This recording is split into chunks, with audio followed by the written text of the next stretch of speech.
Hi everybody, my name is Dave. Today we are talking about world building.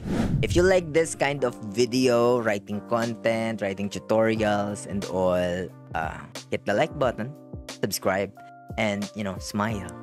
Ganun. Smile. Correct. World building is the secret sauce that transforms a story from mere words on pages into a captivating, immersive experience. And some of the reasons are it enhances storytelling, reader's connection, character development, genre distinction, cultural exploration, many more. Madaming reasons kung bakit world building transforms a story. So, world building is the art of creating a detailed and immersive fictional unit in which storytelling provides a context for character development, kagaya ng sinabi natin kanina. A well-crafted world adds fiction. It allows for exploration of diverse cultures, leaves a lasting legacy, and serves as a canvas narrative into a captivating journey through a thoughtfully constructed and memorable universe. In short, importante siya. Now, let's dive deep into this world building tips or lesson or whatnots. Here are the checklist mo to in world building. So, number 1, clearly understand the purpose of your world. Is it a backdrop? Backdrop ba siya ng epic adventure? Stage ba siya for societal exploration? Canvas ba siya for unique cultures? Knowing your world's purpose, that's the foundation. Number 2, develop a central idea or theme that defines your world. Whether it's magic or ano ba yan, maka-technology ba, historical divergence, mga ganyang effect. Yung core concept ng world mo, it will shape the entire universe, diba? So, kailangan meron kang tema. O yan, create. Number 2, create a core concept. Number 3, build the physical world. Ano ba yung geography nung world mo? Ano yung climate? Ano yung ecosystem niya?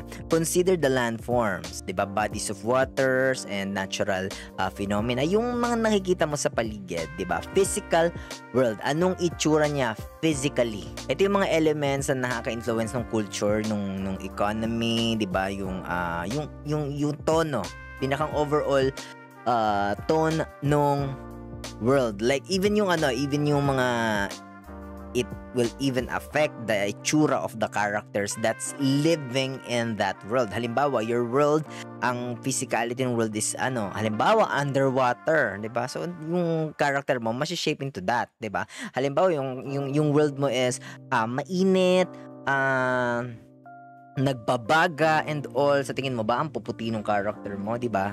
Most likely not. So build the physical world because it is one of the importance of it's one of the things na nakaka-affect dun sa characters and sa overall nagalawan nung world.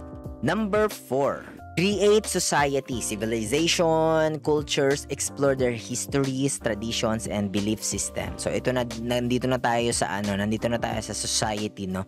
Consider power dynamics, social classes. Meron ba silang linya between sa highborn at saka sa lowborn, 'di ba? Meron bang pinagkaiba? Meron bang respect pagdating sa mga status, ganyan?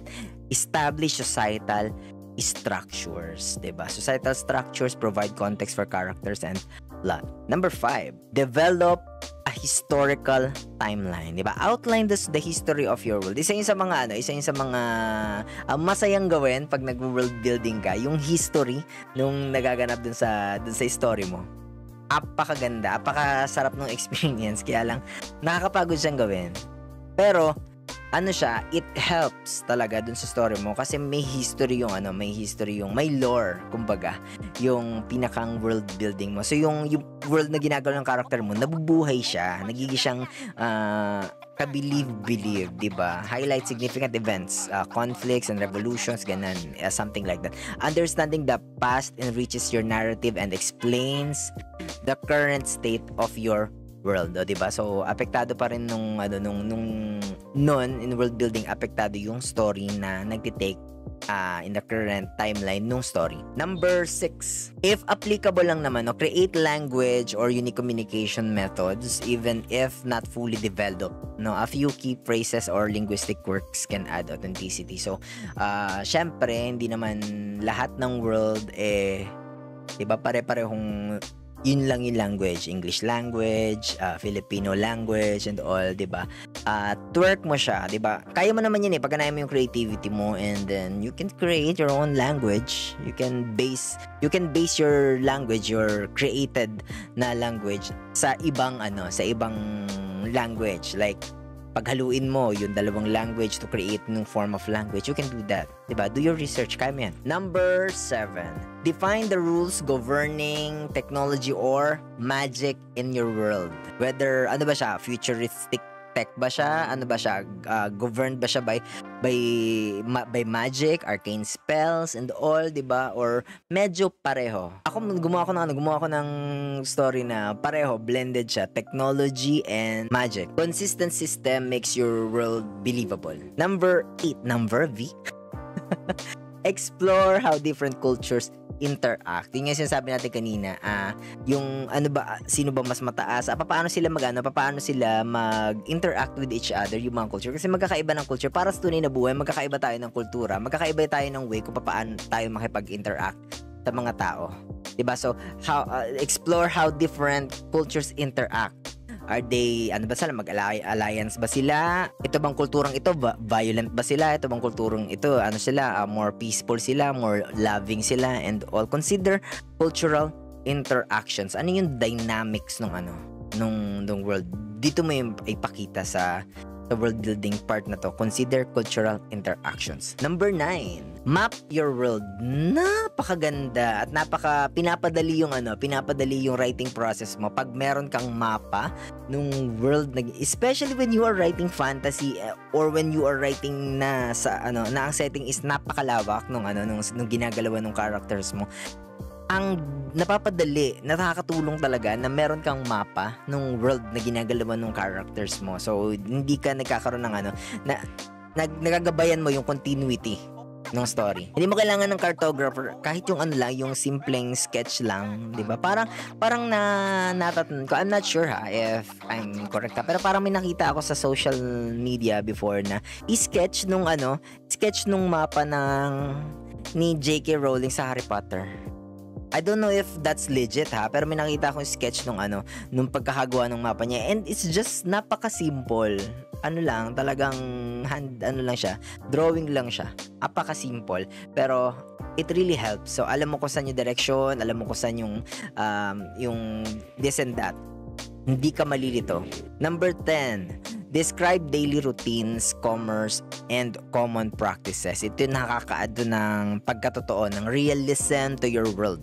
Diba? It makes it relatable doon sa reader. So, ano yung daily living ng mga tao doon? Paano gumagalaw yung mundo? Ano yung tamang bentahan nila? Ano nangyayari sa umaga every morning? Diba? Ano nangyayari every afternoon? Pagkatapos ng yung daily routines. Number 11, populate your world with unique plants and animals. Diba? Hindi lang tao yung nakatira kasi sa world.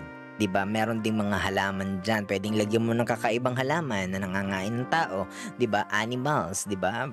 Gumawa ka ng bago or use the animals na nag-i-exist na sa mundo natin. So, yung details nung halaman, ng mga hayop at yung mga namumuhay dun sa mundo, except dun sa mga tao, binubuo niya yung pinakang world. Consider mo how they interact with the environment, and papaano niya nai-influence yung mga naninirahan dun sa mundo. Halimbawa, may dinosaurs ka dun sa may mga large eating monsters ka dun sa world mo, di ba?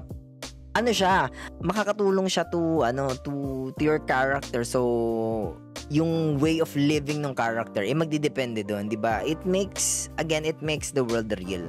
Number 12, introduce conflicts, whether political yan, whether social yan, environmental. Yung conflict ay magdadrive sa story forward. 'Di ba? May conflict yung isa 'yun sa mga gusto ko sa sa mga story, may conflict yung world. Hindi lang laging internal conflict yung umaalagwa dun sa storya. 'Di ba? Merong external conflict, merong problema yung mundo.